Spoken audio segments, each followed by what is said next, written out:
including the members of the National Executive Committee of CAN, meeting up with the first appointment that was given to me.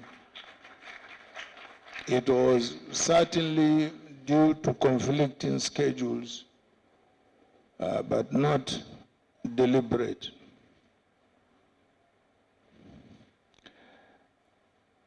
I don't think I have a lengthy statement or remarks to make. I've been sitting here for a few minutes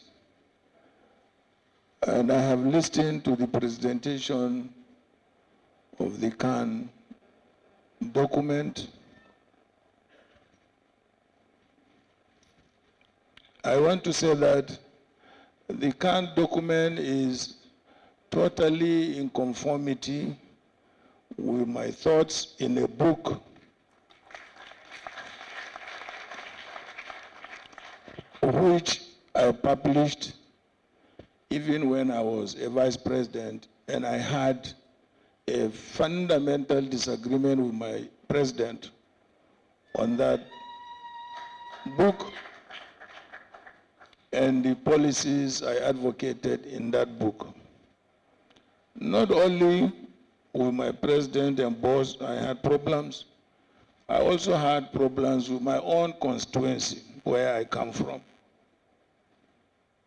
But because it is something I believed in, I still stand by those objectives in that book. There is absolutely no difference in the contents of that book and the presentation made by CAN today. Of course, I was a member of the Constitutional Conference that drafted the current Constitution in 1994. First of all, when General Abacha took over and decided to convene a Constitutional Conference, we decided not to participate. Later on, we said, look, if we didn't participate, they will churn out a constitution according to their own beliefs, being a military government. So we decided to participate. And we participated. But then, being a military government, I don't know how many of you know about no-go areas during military regimes. They will tell you, we are appointing you this and that, but these are no-go areas. You cannot go into the following areas. And they gave us no-go areas. And so we, as much as possible, tried to produce what we felt was a workable constitution so that we can send them away and bring back democracy. And when we bring back democracy, we can now take a holistic review of the Constitution, which will be in conformity with the wishes of the various national and subnational groups in the country. So we participated and churned out the 1994 Constitution, which brought back democracy, which we have been enjoying since 1999. But you must also realize that there is a difference between the government that ran this country from 1999 to 2015 and the government that has been running this country from 2015 to date. One example I want to give you. They said they believe in restructuring. Did they restructure? Just one example. So they told Nigerians what Nigerians wanted to hear and did a different thing when they got the opportunity to do what they wanted. PDP is not like that. Yes, you said this place is not a campaign, but we should tell ourselves the truth, and I'm telling you the truth. We didn't behave like that. So, my brothers and sisters, I stand before you here not to campaign, but to tell you the honest truth. What you have presented to us is what I have always believed in. And if I have the opportunity, I swear to God I will do it.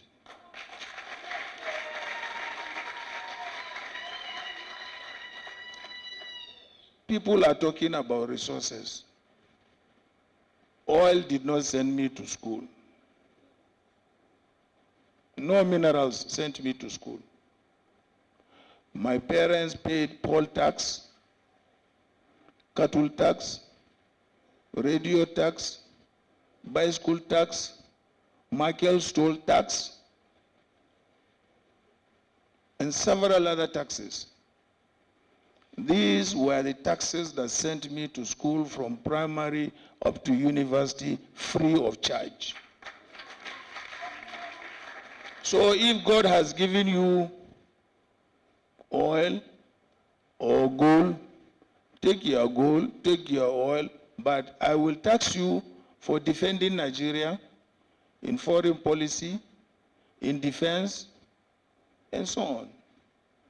Look at the United States. Today, if you discover oil in your compound, it is not the business of the United States government. You take your oil, but they will tax you. Are they not today the most powerful country in the world? Are they not today the most richest country in the world? Why should we begin to fight over resources that have been endowed wherever to whomever it is endowed to? So, distinguished ladies and gentlemen, I am reminded that this is not political forum, so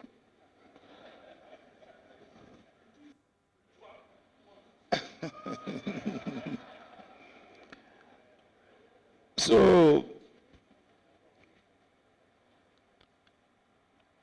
the fundamental fault lines that we have seen in the last 7 to 8 years only occurred because you wanted change in 2015, and you elected the change you are seeing now and you are experiencing now.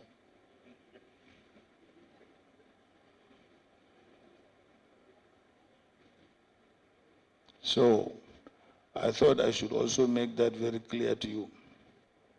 So it is your responsibility, if you want the implementation of this canned document, which is here,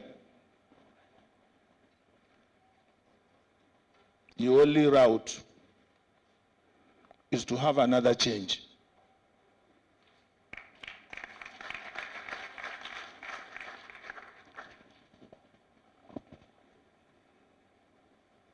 Mr. President of CAN, you are already president. I'm trying to be one. So I thank you very much indeed for giving me this opportunity. As Governor Okowa said, I'm not a man of too many words. I'm a man of few words, but very truthful and straightforward. I thank you for giving me this opportunity. God bless you all, and God bless the Federal Republic of Nigeria. Thank you. Your name? Oh, sorry, man. My name is Gideon Paramalam. I'm a member of the CAN Political and Strategy Committee. Presidential candidate, Your Excellency, Atiku, sir. I got a bit confused when you made the comment you made on 2015. What was your position on 2015? That's one. Two,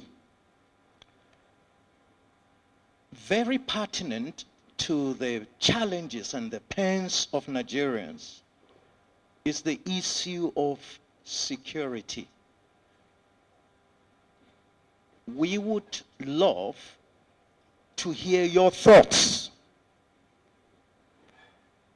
on the present security quagmire that Nigeria has found herself in. And I think I leave it at that.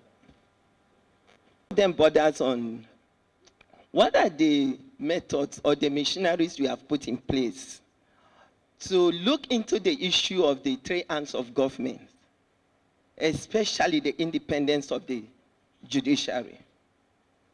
Of course, we've been carrying these issues off and on now on the national burner. Secondly, you've talked about internal and external economics.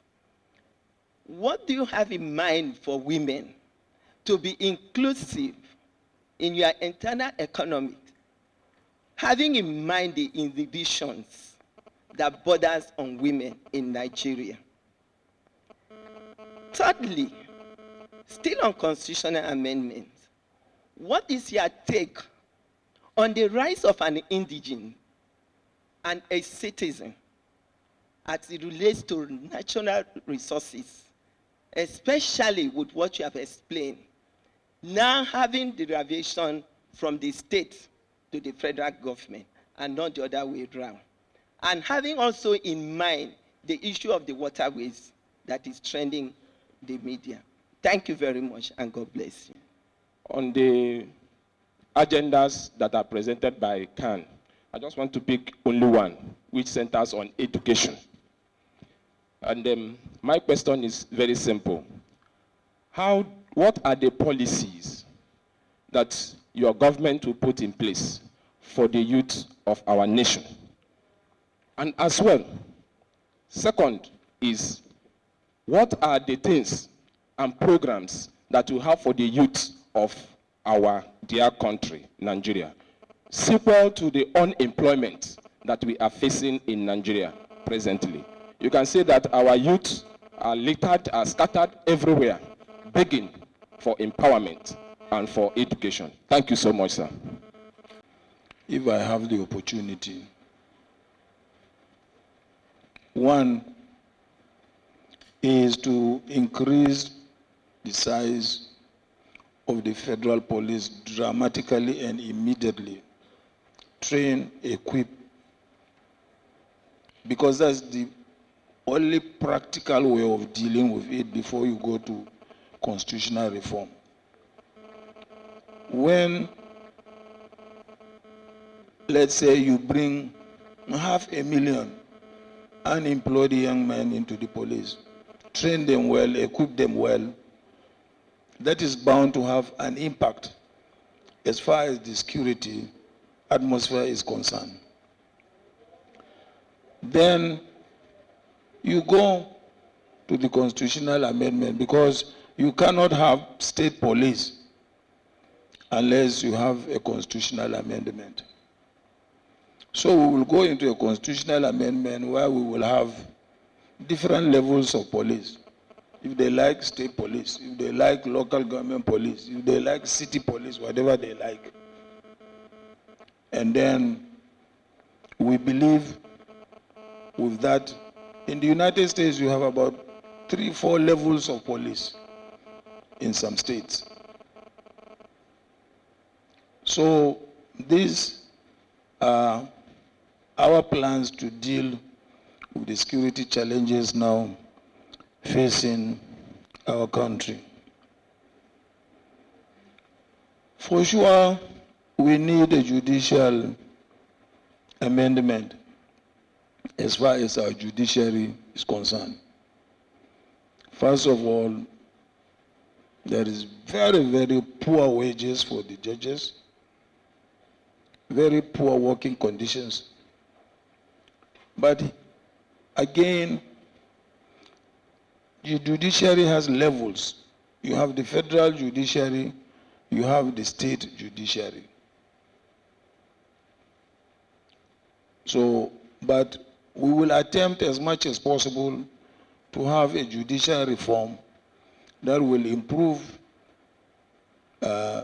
dispensation of justice and also the welfare of judges. At the moment, it is very, very inadequate and very disappointing, and that's why we have all types of allegations.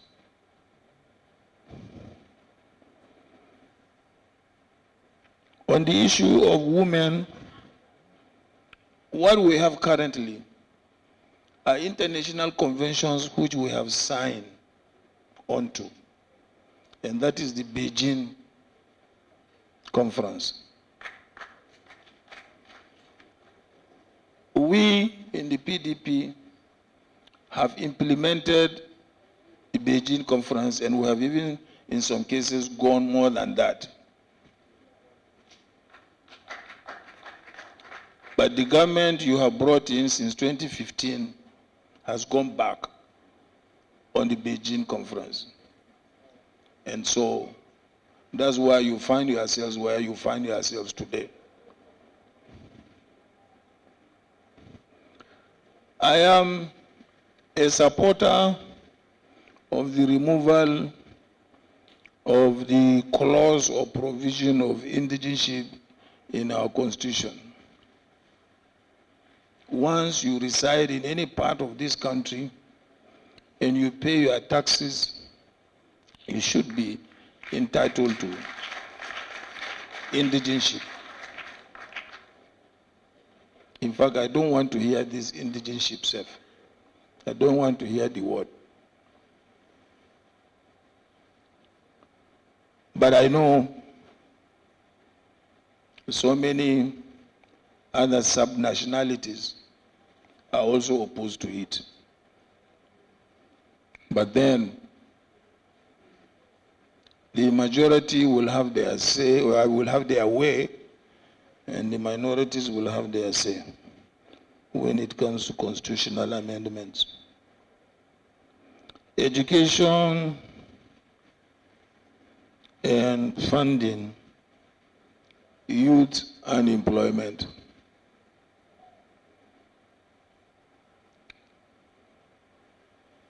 I happen to be in the business of education.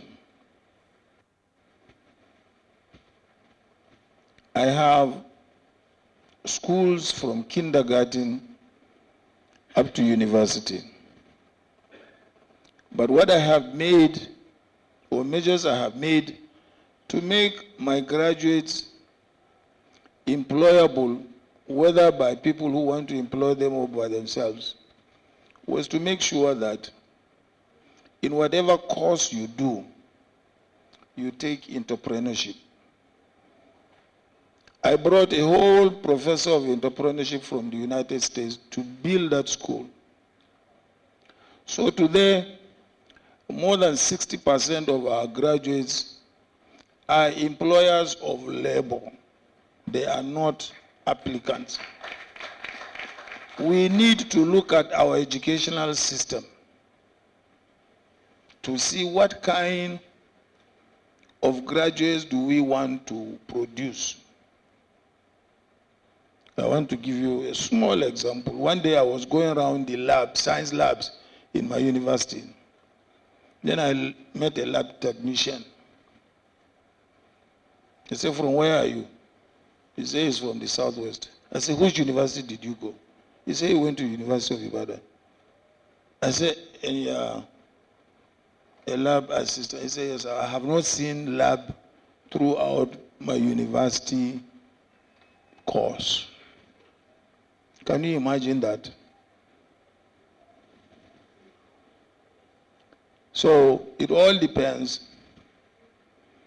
on the type of education you give to your kids. And The PDP government between 1999 and 2015 has done unprecedented and remarkable policies that should and must have improved our education or the quality of our education. We established UBEC. We impose educational tax. You are paying tax. But because education is a concurrent issue in our constitution, federal, states, local government, we move most of this money to the states and to the local government. And they misuse the money. And you don't hold them accountable. So here again, we have citizens' responsibility to demand accountability from those who manage your resources, not to sit down and look at them or to partake in the mismanagement of those resources. We can devolve all these powers. Devolve them even to your households. But then, how do you hold your household, your community, your local government, your state responsible for mishandling those resources? We should also begin to think about that. It's not a question of refusing to devolve. This is one just example. We, as PDP government, introduced education tax. We introduced UBEC. And we passed the bulk of this money to the states and local governments. And we also created a law to make it compulsory that every Nigerian child must be entitled to free education from primary up to secondary school level. Free and compulsory. During my time when my father refused to let me go to school, he was jailed, went to prison. He went to prison. But here you are, you have children not going to school, you don't make sure they go to school, you let them roam the street. And also, the local governments don't even give a damn, the state government don't give a damn. Look, I'm ready to divest these powers. Go and hold your respective communities, go and respect your respective local government and stay responsible. I've had enough of this. Federal government is this, federal government is this.